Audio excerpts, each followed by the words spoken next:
Hello दोस्तों, नमस्कार। स्वागत है एक बार फिर से आप सभी का अपने प्रिय चैनल पर। दोस्तों आपको बता दें जो अभी की सबसे बड़ी खबर आ रही है, जहां चीन को ईंट का जवाब पत्थर से देने की बड़ी तैयारी। सरहदों पर दहाड़ रही है अपनी भारतीय सेना, जंग के लिए सुपर रेडी। जी हाँ दोस्तों, बहुत बड़ी और लेटेस्ट खबर हम आपको अभी बताएंगे दोस्तों। और इसी बीच बताएंगे जहाँ पर अमरनाथ यात्रा को लेकर बहुत बड़ी धमकी आतंकी संगठन TRF का सामने आया लेटर। जी हाँ दोस्तों, बताएंगे क्या है खबर। और इसी बीच आपको बताएंगे जहां पर शुरू हो गया सबसे बड़ा जियोपॉलिटिकल गेम। दो खेमों में बटेगी दुनिया, क्या भारत भी बनेगा नाटो का सदस्य। बहुत बड़ी रिपोर्टिंग दोस्तों आपको हम अभी बताने वाले हैं। और इसी बीच बताएंगे जहां दुनिया के पास अब मात्र 70 दिनों का गेहूं बचा, रोटी को तरसेगा यूरोप, मोदी जी से गुहार लगाएंगे जो बाइडन। बहुत बड़ी खबर दोस्तों। साथ ही आपको बताएंगे जहां फिर एक बार इमरान खान ने की भारत की जमकर तारीफ दोस्तों, जिसके बाद मरियम नवाज ने जवाब देते हुए कही है बात। बताएंगे दोस्तों क्या जवाब दिया गया है। साथ ही दोस्तों आपको बताएंगे सबसे बड़ी खबर, जहां पर राशन कार्ड सरेंडर और रिकवरी करने की बातों को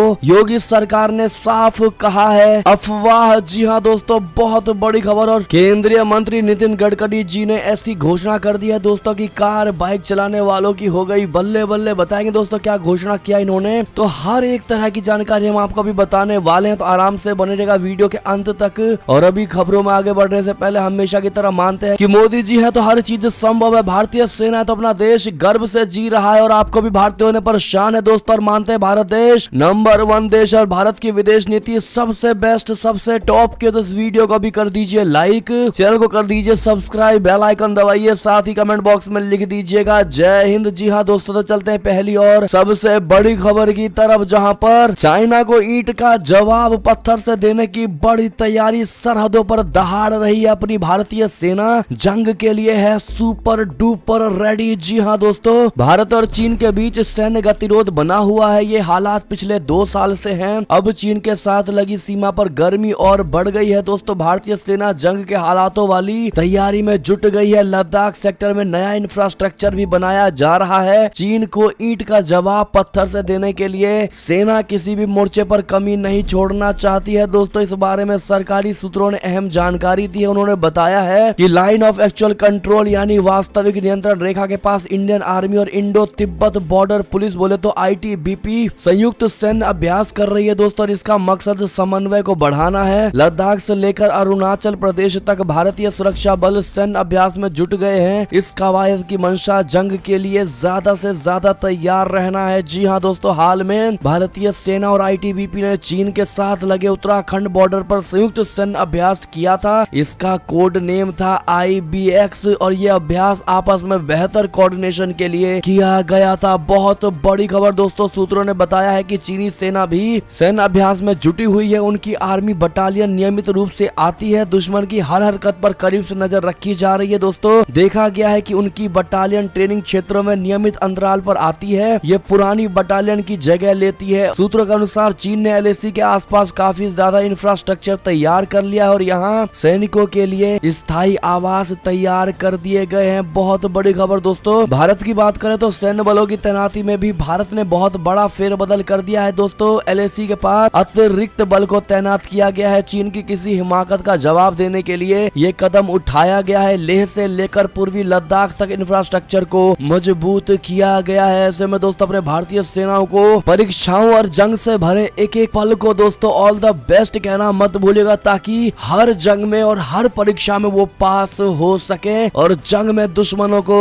पटक नहीं दे सके। जी हाँ दोस्तों, चलते अगली खबर की तरफ, जहां पर अमरनाथ यात्रा को लेकर बहुत बड़ी धमकी दोस्तों आतंकी संगठन TRF का सामने आया लेटर। बता दें अमरनाथ यात्रा को लेकर आतंकी संगठन द रेजिस्ट्रेंट फ्रंट यानी TRF ने धमकी भरा पत्र जारी किया है। पत्र में आतंकी संगठन की ओर से राष्ट्रीय स्वयंसेवक संघ यानी RSS पर भी निशाना साधा है। संगठन की ओर से कहा गया है कि ये वे यात्रा के खिलाफ नहीं है, लेकिन तीर्थ यात्री तब तक सुरक्षित हैं जब तक कि वे कश्मीर मुद्दे में शामिल नहीं होंगे। आपको बता दें कि अमरनाथ यात्रा 30 जून को शुरू हो रही है, जो 11 अगस्त को समाप्त होगी। 43 दिनों तक चलने वाली अमरनाथ यात्रा में श्रद्धालुओं की संख्या पहले से ज्यादा बढ़ने की उम्मीद है। इस बार रामबन और चंदनवाड़ी में कैंप बड़े होंगे। इसे देखते हुए सुरक्षा के पुख्ता इंतजाम किए गए हैं। अगली खबर की बात करें दोस्तों, लेकिन जय अमरनाथ बाबा जरूर कहिएगा कमेंट में। अगली खबर की बात करें, जहां शुरू हो गया सबसे बड़ा जियो पॉलिटिकल गेम, 2 खेमों में बटेगी दुनिया। जी हाँ दोस्तों, साथ में सबसे बड़ा सवाल, क्या भारत बनेगा नाटो का सदस्य? बता दें, यूक्रेन युद्ध के बाद कई खेमों में बटी दिख रही दुनिया के बाद अब विश्व में अब तक का सबसे बड़ा जियो पॉलिटिकल गेम शुरू हो चुका है और इसका असर पूरी दुनिया पर पड़ने वाला है। जी हाँ दोस्तों, इस जियो पॉलिटिकल गेम के तहत पूरी दुनिया 2 खेमों में बट जाएगी। हम दुनिया के सबसे बड़े जियो पॉलिटिकल गेम की बात इसलिए कर रहे हैं दोस्तों, क्योंकि कुछ दिन पहले ब्रिटेन की विदेश मंत्री ने ग्लोबल नाटो बनाने की बात कही और उन्होंने इसका जिक्र इंडो पैसिफिक के लिए किया है। यानी इंडो पैसिफिक का जिक्र होते ही पहला चेहरा भारत नजर आता है। तो सवाल ये है दोस्तों कि क्या भारत ग्लोबल नाटो का सदस्य बनेगा? नाटो में शामिल होने की जिद को लेकर ही रूस ने यूक्रेन पर हमला किया और फिनलैंड और स्वीडन ने पिछले हफ्ते नाटो में शामिल होने के लिए आवेदन भी कर दिया है। लेकिन ब्रिटेन की विदेश मंत्री लिज ट्रस ने ताइवान की मदद करने के लिए ग्लोबल नाटो बनाने की बात कहकर पूरी दुनिया की राजनीति को ही गर्म कर दिया है। उन्होंने कहा है कि उत्तरी अटलांटिक संधि संगठन यानी नाटो को भारत प्रशांत क्षेत्र में सुरक्षा को बढ़ावा देने की कोशिश करनी चाहिए। ब्रिटिश विदेश मंत्री ने एक भाषण के दौरान कहा कि ब्रिटेन यूरो अटलांटिक सुरक्षा और इंडो पैसिफिक सुरक्षा के बीच गलत विकल्प के खिलाफ है। उन्होंने साफ तौर पर कहा है कि मेरा कहने का मतलब यह है कि नाटो को अब ग्लोबल होना चाहिए, जिसे वैश्विक खतरों के खिलाफ खड़ा होना चाहिए। उन्होंने ताइवान का जिक्र किया और कहा कि इंडो पैसिफिक में शांति के लिए हमारे सहयोगियों ऑस्ट्रेलिया और जापान के साथ काम करने की जरूरत है। जी हाँ दोस्तों, ऐसे में सवाल यह है कि क्या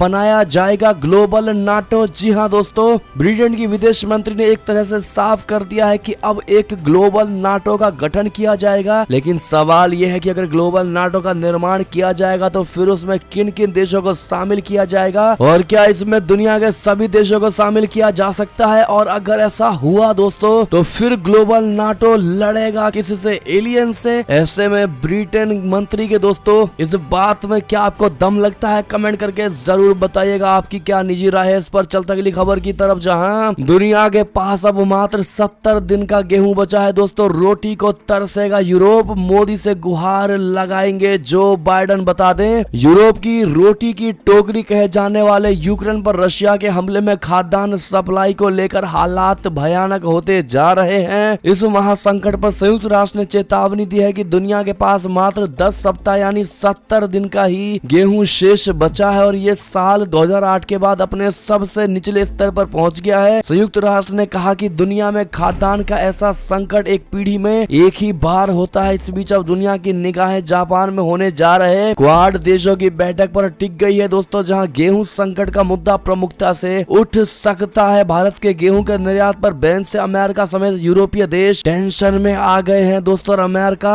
और यूरोपीय देशों के टेंशन की वजह भी यही है। जी हाँ दोस्तों, और कयास ये लगाए जा रहे हैं दोस्तों कि फिर एक बार मोदी जी से जो बाइडन इस बात को लेकर गुहार अवश्य ही लगाएंगे। ऐसे में दोस्तों आपकी क्या राय है? भारत को पहले अपना घर देखना चाहिए या फिर दुनिया? कमेंट में बताना मत भूलिएगा दोस्तों। भारत का इस पर क्या स्टैंड होना चाहिए? मोदी जी का सुझाव राय जरूर दीजिएगा कमेंट में। चलते अगली खबर की ओर, जहां पर इमरान खान ने की भारत की जमकर तारीफ तो मरियम नवाज ने कहा वहीं चले जाओ। जी हाँ दोस्तों, भारत की तारीफ करने वाले पाकिस्तान के पूर्व प्रधानमंत्री इमरान खान को मरियम नवाज ने फटकार लगाई है। पाकिस्तानी मुस्लिम लीग नवाज की उपाध्यक्ष मरियम नवाज ने कहा कि अगर उन्हें यानी इमरान खान को भारत इतना ही पसंद है तो उन्हें वहां चले जाना चाहिए। आपको बता दें दोस्तों कि भारत सरकार ने शनिवार को पेट्रोल पर उत्पाद शुल्क में 8 रुपए प्रति लीटर और डीजल पर 6 रुपए प्रति लीटर की कटौती की। साथ ही उज्ज्वला योजना के लाभार्थियों को 12 सिलेंडरों पर एक साल में 200 रुपए प्रति सिलेंडर की सब्सिडी देने का भी फैसला किया है। इमरान खान ने अपने ट्वीट में एक दक्षिण एशिया सूचकांक रिपोर्ट को टैग किया है जिसमें कहा गया है कि रूस से रियायती तेल खरीदने के बाद भारत सरकार ने पेट्रोल की कीमत 9.5 रुपए प्रति लीटर कम कर दी है। डीजल की कीमत में भी 7 रुपए प्रति लीटर की कमी की गई है। इमरान की नजरों में ये इसलिए संभव हो पाया क्योंकि भारत की एक स्वतंत्र विदेश नीति है। वो अमेरिका के दबाव में नहीं आया। उसने रशिया से सस्ते में तेल खरीदा और फिर अपने नागरिकों को सहूलियत दी, राहत दी। आपको बता दें कुछ दिन पहले ही पाकिस्तान में इमरान खान की सरकार गिरा दी गई थी दोस्तों। उनके खिलाफ अविश्वास प्रस्ताव लाया गया था। उनकी तरफ से लगातार आरोप लगाया गया था कि पाकिस्तान की राजनीति में अमेरिका का जरूरत से ज्यादा हस्तक्षेप है और इसी वजह से उनके देश के पास एक स्वतंत्र विदेश नीति नहीं है। है। उनकी नजरों में भारत ने एक स्वतंत्र विदेश नीति बना रखी है, जिस वजह से उसे किसी के सामने झुकने की जरूरत नहीं है। जी हाँ दोस्तों, और इन्हीं सब भारत की तारीफों को लेकर दोस्तों मरियम नवाज गुस्सा गई दोस्तों, बौखलाते हुए कहा कि इमरान खान को भारत इतना ही ज्यादा पसंद है तो भारत ही क्यों नहीं चले जाते। ऐसे में दोस्तों क्या जवाब होगा आपका, मरियम नवाज को कमेंट करके जरूर बताइएगा। दोस्तों देखते क्या कहती है भारत की जनता। अगली खबर की बात करें, जहां रशिया ने यूएस के राष्ट्रपति जो बाइडेन पर लगाया ट्रेवल बैन, लिस्ट में 963 अमेरिकी। जी हाँ दोस्तों, रशिया और यूक्रेन के बीच 88 दिन से युद्ध चल रहा है दोस्तों। इस युद्ध के बीच कई देशों के बीच तनाव और दूरियां बढ़ती देखी जा रही हैं। अमेरिका के खुलकर यूक्रेन के साथ खड़े होने पर रशिया शुरू से सख्त एतराज जताता आ रहा है। अब रशिया ने अमेरिका के 963 लोगों की यात्रा पर प्रतिबंध लगा दिया है दोस्तों। ये सभी लोग रशिया नहीं आ सकते हैं। इन नामों में अमेरिकी राष्ट्रपति जो बाइडेन और अभिनेता मॉर्गन फ्रीमैन का भी नाम शामिल है। रशिया ने इस संबंध में अमेरिका के प्रतिबंधित लोगों की एक सूची जारी की है। इसमें अमेरिकी उपराष्ट्रपति कमला हैरिस, विदेश मंत्री Antony Blinken, pentagon Lloyd Austin और CIA प्रमुख विलियम बर्न्स का नाम शामिल है। आपको बता दें दोस्तों कि रशिया और यूक्रेन के बीच 24 फरवरी से युद्ध चल रहा है। जी हाँ दोस्तों, अगली खबर की बात करें, जहां क्वाड सम्मेलन के लिए जापान रवाना हुए पीएम मोदी जी अमेरिकी राष्ट्रपति जो बाइडेन से भी करेंगे मुलाकात। जी हाँ, प्रधानमंत्री नरेंद्र मोदी जी रविवार को अपने 2 दिनी जापान दौरे के लिए रवाना हो चुके हैं दोस्तों। वो इस दौरान क्वाड समूह के दूसरे शिखर सम्मेलन में हिस्सा ले रहे हैं और इस समूह में भारत, अमेरिका, जापान और ऑस्ट्रेलिया शामिल है। दौरे के दौरान प्रधानमंत्री मोदी जी और अमेरिकी राष्ट्रपति जो बाइडेन के बीच भी द्विपक्षीय वार्ता हो रही है दोस्तों। और इससे पहले प्रधानमंत्री मोदी जी ने रविवार को कहा था कि वो जापान के प्रधानमंत्री फूमियो किशिदा की ओर से दिए गए निमंत्रण पर जापान जा रहे हैं। जी हाँ दोस्तों, आप सभी को बता दें आपके जानकारी के लिए कि क्वाड समिट के अलावा 22 बैठकों में हिस्सा लेंगे पीएम मोदी जी, और इतने बड़े कार्य के लिए दोस्तों वो भी मात्र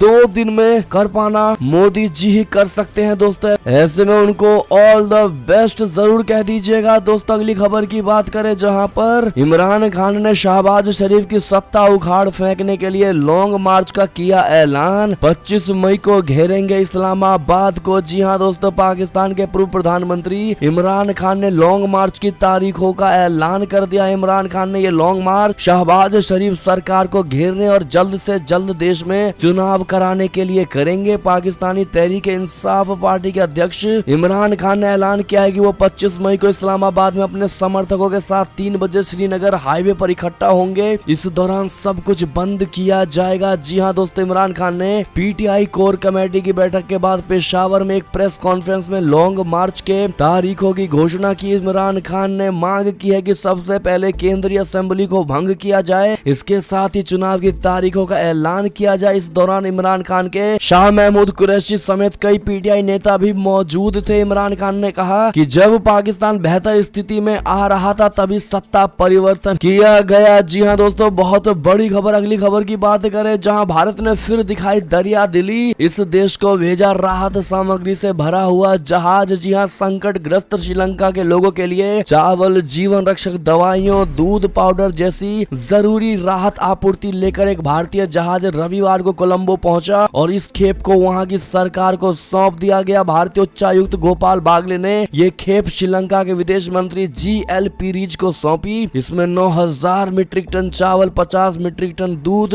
पाउडर और 25 मीट्रिक टन से अधिक दवाइयां एवं अन्य चिकित्सा आपूर्ति शामिल है। जी हाँ दोस्तों, इंडिया इन श्रीलंका का ये ट्वीट आप देख पा रहे होंगे। जी हाँ दोस्तों, और श्रीलंका के प्रधानमंत्री ने ट्वीट करके भारत का और मोदी जी को दिल से धन्यवाद दिया है दोस्तों, और ट्वीट करते हुए कहा कि श्रीलंका ने आज भारत से दूध, पाउडर, चावल एवं दवाइयों के रूप में 2 अरब रुपए की मानवीय सहायता प्राप्त की है, जिसके लिए दिल से भारत का बहुत बहुत धन्यवाद, बहुत बहुत आभार। जी हाँ दोस्तों, अगली खबर की बात करें, जहां पर अपने असली रंग में आया ड्रैगन, पुतिन की पीठ में घोंपा खंजर, रूसी रक्षा डेटा चुराने की कोशिश में था चाइना। जी हाँ दोस्तों, चाइना समय समय पर यह साबित करता रहता है कि उसका कोई दोस्त नहीं हो सकता है, क्योंकि वो दोस्ती में ही फायदा ढूंढने लगता है दोस्तों। उसके आसपास के देश तो उससे परेशान ही है। इसके साथ ही कई और भी देश हैं जिनके नाक में ड्रैगन ने दम कर रखा है। जी हाँ दोस्तों, इन दिनों चीन और रूसी नजदीकियां बढ़ गई थी, लेकिन यहाँ भी ड्रैगन दगाबाजी कर बैठा। एक रिपोर्ट में बताया गया कि मॉस्को की कि चीन जासूसी कर रहा था, वो रूसी रक्षा डेटा को चुराने की कोशिश कर रहा था। दरअसल इजरायली अमेरिकी साइबर सुरक्षा फर्म चेक पॉइंट की एक रिपोर्ट में बताया गया है कि चीनी सरकारी हैकर्स ने रशिया के गोपनीय दस्तावेज को डाउनलोड करने की कोशिश की है। चीनी हैकर्स ने रूसी रक्षा मंत्रालय को ऐसे मेलवेयर भेजकर कुछ डॉक्यूमेंट्स को डाउनलोड करने की कोशिश कर रहे थे। रिपोर्ट में यह कहा गया कि इससे साफ होता है कि दोनों देशों के बीच संबंधों में भयंकर कॉम्प्लेक्सिटी यानी जटिलता है। अगली खबर की बात करें दोस्तों, जहां पर WHO ने किया भारत की 10 लाख महिला आशा स्वयं सेवियों का सम्मान। जी हां, भारत की 10 लाख महिला आशा स्वयं सेवियों को विश्व स्वास्थ्य संगठन की ओर से रविवार को सम्मानित किया गया। इन्हें यह सम्मान देश के ग्रामीण इलाकों में हेल्थ केयर सुविधाओं तक सीधी पहुंच उपलब्ध कराने और कोरोना वायरस महामारी के दौरान उनकी ओर से निभाई गई महत्वपूर्ण भूमिका के लिए दिया गया है। दोस्तों, मान्यता प्राप्त सामाजिक स्वास्थ्य कार्यकर्ता अथवा आशा वॉलंटियर भारतीय सरकार से संबंध हेल्थ केयर कर्मचारी होती है जो ग्रामीण भारत में संपर्क का पहला बिंदु है। इनमें से कई का नाम देश में कोरोना वायरस वैश्विक महामारी के चरम के दौरान घर घर जाकर इस महामारी के मरीजों की पहचान करने के लिए चर्चा में आया था। अगली खबर की बात करें दोस्तों, जहां पर जम्मू और कश्मीर के टनल कोलैप्स को लेकर बड़ी खबर, मरने वाले सभी 10 मजदूरों के परिवार को मिलेंगे 15-15 लाख रुपए मुआवजे। सरकार ने किया बड़ा ऐलान दोस्तों, उपराज्यपाल भी देंगे राशि। जी हां, जम्मू श्रीनगर राष्ट्रीय राजमार्ग के निर्माण काम में जान गंवाने वाले 10 मजदूरों को मुआवजा मिलेंगे। दोस्तों, सरकार सभी मरने वाले मजदूरों को 15-15 लाख रुपए की मुआवजा देगी। उपराज्यपाल ने भी मृतकों को मुआवजा देने की बात कही है। जम्मू कश्मीर के रामबन जिले में जम्मू कश्मीर राष्ट्रीय राजमार्ग पर एक निर्माणाधीन सुरंग का हिस्सा ढहने से जान गंवाने वाले 10 मजदूरों के परिजनों के लिए ये राशि का ऐलान किया है सरकार ने। दोस्तों, अगली खबर की बात करें, जहां सेना के जवानों के साथ केंद्रीय गृह मंत्री अमित शाह जी का बड़ा खाना। केंद्रीय गृह मंत्री अमित शाह जी ने अरुणाचल प्रदेश के दौरे पर रविवार को अमित शाह नामसाई में बहुत बड़ा खाना आयोजन में शामिल हुए। केंद्रीय गृह मंत्री ने इस विशेष अवसर पर अरुणाचल प्रदेश की सुरक्षा और विकास में सहभागी भारतीय सेना, CAPF,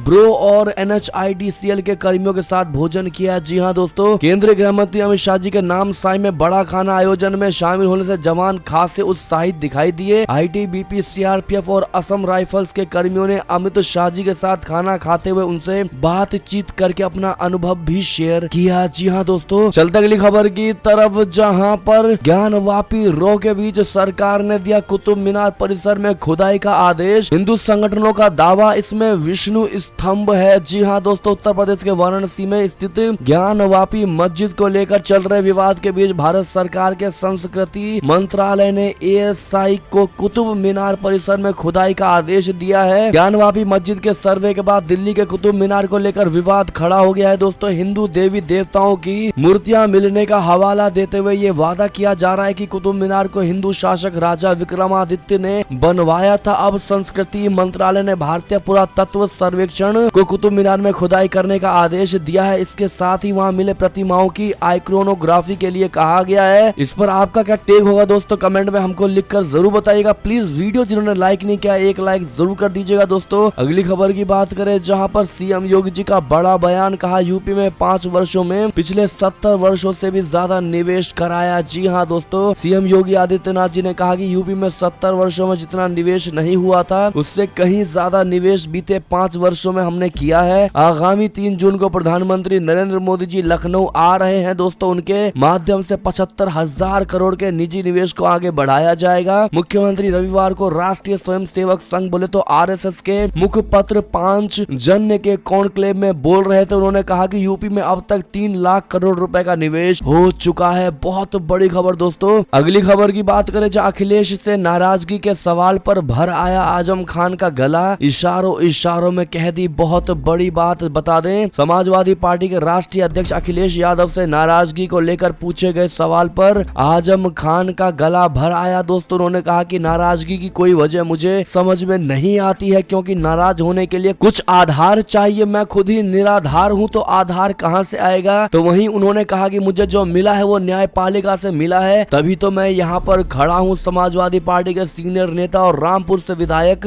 आजम खान शुक्रवार को जिला जेल रिहा हुए। दोस्तों, रामपुर जिला जेल में उनके कई समर्थक बंद है, लिहाजा वे समर्थकों से मुलाकात करने रविवार को जिला जेल पहुंचे। कुछ मिनट की मुलाकात के बाद आजम खान जेल से निकले और भारी मन से अखिलेश यादव का नाम लिए बिना अपनी नाराजगी नाराजगी जाहिर कर दी। जी हाँ दोस्तों, खुद को निराधार आदमी बताया। उन्होंने कहा कि मैं गरीब आदमी हूँ, गलियों में रहता हूँ, जो लोग मुझसे मिलने आए उनका भी शुक्रिया और जो लोग किसी वजह से नहीं आ सके उनका भी शुक्रिया। आजम खान ने कहा कि मैं नाराज होने की हैसियत में नहीं हूँ। जी हाँ दोस्तों, ऐसे में आजम खान की इन बातों से दोस्तों अंदाजा तो लगाया ही जा सकता है कि अखिलेश यादव को लेकर एकदम से आजम खान गुस्सा नहीं दिखा रहे, लेकिन इंटरनल उनका भी कैसा मैटर चल रहा होगा दोस्तों, जो इस प्रकार के बयान दे रहे हैं। राय सुझाव दोस्तों आप लोग भी कमेंट में जरूर दीजिएगा। चलते हैं अगली खबर की तरफ, जहां पर 3 जून को अपने पैतृक गांव जाएंगे राष्ट्रपति रामनाथ कोविंद जी। प्रधानमंत्री मोदी जी और सीएम योगी आदित्यनाथ जी भी रहेंगे मौजूद। बता दें, कानपुर देहात में राष्ट्रपति रामनाथ कोविंद एक साल बाद फिर से अपने पैतृक गांव पैरोंक में 3 जून को आ सकते हैं। उनके साथ में प्रधानमंत्री नरेंद्र मोदी जी, मुख्यमंत्री योगी आदित्यनाथ जी और राज्यपाल आनंदीबेन पटेल का भी पैरोंक में कार्यक्रम होना है। जी हाँ दोस्तों, अगली खबर की बात करें, जहां पर राशन कार्ड सरेंडर रिकवरी करने की बातें अफवाह, योगी सरकार ने बताया ये नए नियम। जी हाँ, उत्तर प्रदेश की योगी सरकार ने स्पष्ट कर दिया है कि प्रदेश में राशन कार्ड सरेंडर करने या उनके निरस्तीकरण के संबंध में कोई नया आदेश जारी नहीं किया गया है। खबरों का खंडन करते हुए राज्य के खाद्य आयुक्त ने इस संबंध में चल रही खबरों को भ्रामक और आधारहीन बताया है। खाद्य आयुक्त ने मीडिया में इस संबंध में चल रही खबरों को आधारहीन और भ्रामक बताते हुए कहा कि राशन कार्ड सत्यापन एक सामान्य प्रक्रिया है, इसमें 8 साल पुराने नियम लागू हैं। वर्तमान में उन नियमों में कोई बदलाव नहीं किया गया है। प्रदेश में जितने भी राशन कार्ड के पात्र हैं उनमें से किसी का भी राशन कार्ड रद्द नहीं होगा और ना ही उन्हें सरेंडर करना होगा। उन सभी पात्रों को राशन मिलता रहेगा। जी हाँ दोस्तों, आप सभी को बता दें दोस्तों कि ऐसी खबरें चल रही थी कि सरकारी योजना के तहत मिला पक्का मकान, बिजली का कनेक्शन, शस्त्र लाइसेंस धारक, मोटरसाइकिल स्वामी, मुर्गी पालन, गौ पालन करने वाले शख्स राशन कार्ड के लिए पात्र नहीं होंगे। इसके अलावा कहा जा रहा था कि ग्रामीण क्षेत्र में 2 लाख और शहरी क्षेत्र में 3 लाख रुपए से कम वार्षिक आय वाले लोग ही राशन कार्ड के पात्र होंगे। साथ ही कहा गया था कि इसके इन मानकों के दायरे में आने वाले लोग ही राशन कार्ड के लिए पात्र हैं। ऐसे लोग अपना राशन कार्ड सरेंडर कर दे, नहीं तो राशन कार्ड का सत्यापन कराया जाएगा और अपात्र पाए जाने पर संबंधित व्यक्ति के खिलाफ कार्रवाई की जाएगी और दिया गया राशन वसूला जाएगा। खाद्य आयुक्त ने स्पष्ट कर दिया है कि इन पात्रों को अपात्र घोषित नहीं किया जाएगा और इस संबंध में किसी तरह के दिशा निर्देश जारी नहीं किए गए। ऐसे में दोस्तों हर तरीके से अफवाहों पर सत्यता की जांच करना हमारा काम है दोस्तों, और आप तक उस सत्यता को पहुंचाना है ताकि आप लोग भी उस फेक खबरों से भ्रमित ना हो सके दोस्तों। ऐसे में हमारे लिए एक थैंक्स तो बनता है दोस्तों, प्लीज थैंक करके हमारे इस वीडियो को ज्यादा से ज्यादा अपने भाई बंधुओं में शेयर करना मत भूलिएगा दोस्तों, प्लीज कर दीजिएगा शेयर। अगली खबर की बात करें, जहां केंद्रीय मंत्री नितिन गडकरी जी ने ऐसी घोषणा कर दी कि कार बाइक चलाने वालों की हो गई बल्ले बल्ले। जी हां, केंद्रीय सड़क परिवहन और राजमार्ग मंत्री नितिन गडकरी जी ने कहा कि अगले 2 साल में इलेक्ट्रिक व्हीकल की कीमत पेट्रोल वाहनों के बराबर हो जाएगी। ये खबर कार और बाइक चलाने वालों को बहुत ही सुकून देने वाली है दोस्तों। केंद्रीय मंत्री नितिन गडकरी जी ने कहा कि प्रौद्योगिकी और हरित ईंधन में तेजी से प्रगति से इलेक्ट्रिक ऑटोमोबाइल की लागत कम हो जाएगी, यानी इससे आम लोगों को फायदा होगा। अगले 2 साल में पेट्रोल से चलने वाले वाहनों के बराबर इलेक्ट्रिक व्हीकल की कीमत हो जाएगी। केंद्रीय मंत्री ने कहा कि ये एक क्रांति ला सकता है। क्या कहते हैं आप लोग दोस्तों? अपनी राय कमेंट में जरूर बताइएगा। जी हाँ दोस्तों, और अगली खबर की बात करें दोस्तों, जो बहुत महत्वपूर्ण खबर है आप सभी भारतीय लोगों के लिए दोस्तों। दरअसल बार बार समझाने के बावजूद भी नहीं मान रही है कुछ जनता। केदारनाथ समेत 4 धाम में जमा हो रहा प्लास्टिक और कूड़े का ढेर। जी हाँ दोस्तों, हजारों लोगों के केदारनाथ पहुंचने की वजह से यात्रा के रास्ते और केदारनाथ धाम में कूड़े की बड़ी समस्या खड़ी हो गई है। केदारनाथ धाम और वहां पहुंचने वाले रास्तों के बीच में कूड़े का ढेर लग गया है दोस्तों। खास तौर पर प्लास्टिक का कूड़ा बड़ी मात्रा में केदारनाथ धाम के रास्ते में देखा गया। ऐसे में आप सभी से रिक्वेस्ट है दोस्तों, जो भी केदारनाथ यात्रा करने जाते हैं दोस्तों, चाहे केदारनाथ ही क्यों किसी भी पर्यटक स्थल जाते हैं दोस्तों, कृपया करके सफाई का ध्यान जरूर रखें। हमें पता है हमें देखने वाले हमारे सब्सक्राइबर्स, हमारे चाहने वाले दोस्तों ऐसा कार्य बिल्कुल नहीं कर सकते, लेकिन जो करें उनको कृपया करके आप जरूर समझाइएगा दोस्तों। और इसी बीच ये थी अब तक की सारी बड़ी खबरें दोस्तों। आपको हमारी खबर कैसी लगी? आशा करता हूँ बहुत अच्छी लगी होगी दोस्तों। अगर थोड़ी भी अच्छी लगी है तो इस वीडियो को अभी अपने भाई बंधुओं में व्हाट्सएप, फेसबुक, ट्विटर के जरिए पूरे भारत में शेयर करना बिल्कुल मत भूलिएगा दोस्तों। और अभी कर दीजिए इस वीडियो को लाइक, चैनल को कर दीजिए सब्सक्राइब, बेल आइकन दबाइए, साथ ही कमेंट बॉक्स में लिख दीजिएगा जय हिंद जय भारत। तो मिलते हैं आपसे अगली बड़ी खबर में दोस्तों, तब तब तक अपना ख्याल रखिएगा। आप सभी का बहुत बहुत धन्यवाद साथ देने के लिए, साथ बने रहने के लिए दोस्तों। और खबरों का सिलसिला लगातार हमारे चैनल पर जारी है, तो अपडेट रहना बिल्कुल मत भूलिएगा। अगली बड़ी खबर का इंतजार करिएगा दोस्तों। हम मिलते हैं आपसे अगली बड़ी खबरों में, तब तक के लिए धन्यवाद। जय हिंद, जय भारत, जय श्री राम, वंदे मातरम, हर हर महादेव।